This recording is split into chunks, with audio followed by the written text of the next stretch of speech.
Emotional Productions.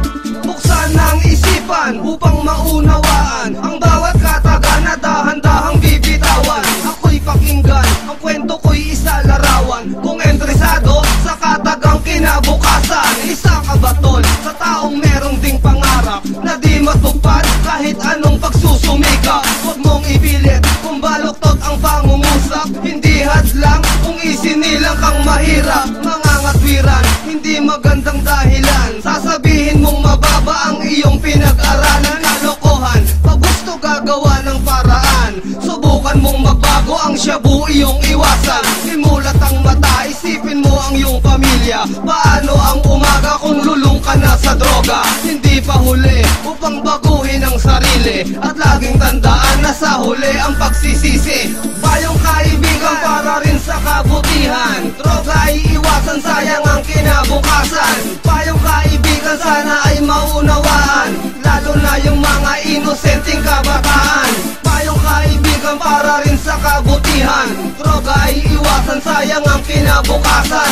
Bayong kaibigan sana ay maunawaan, lalo na yung mga inosenteng kabataan. Ako'y pakinggan, ang kwento ko'y isa larawan, tungkol kay Jessa, dalaga sexy at mayaman. Isa sa biktima ng drogang salot sa lipunan, isa sa laysay, bawat detalye kaganapan. Si Jessa umalis, isang lugar pinuntahan, doon magaganap kaarawan ng kaibigan. Ang matapos ang kainan, siya'y niyaya mag-inuman, agad sumama, akala pinsan ng kaibigan. Oras tumaraan, unti-unting tinatamaan, si Jessa inalok, ang marijuana ay subukan.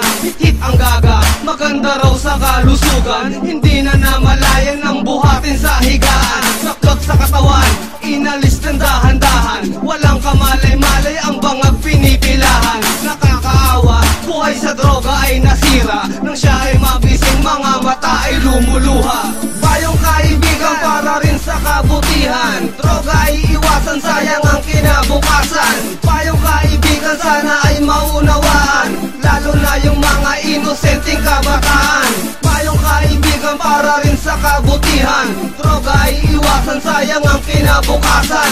Bayong kaibigan sana ay maunawaan, lalo na yung mga inosenteng kabataan. Ito naman ang kwento tungkol kay Isabelo, magandang buhay, isang iglap bilang nagbago. Magulang nagsumikap maibigay ang gustong kurso, ngunit nang magtapos biglang natulak ng bato. Linggo ang nagdaan, sa TV ko nabalitaan, natagpo ang patay, putol-putol ang katawan. Pangarap ng magulang sa anak biglang naglaho, parang gusali, tinayo, biglang gumuho. Mga sistemang ganto, paano ba malulunasan? Ano ang gagawin upang hindi na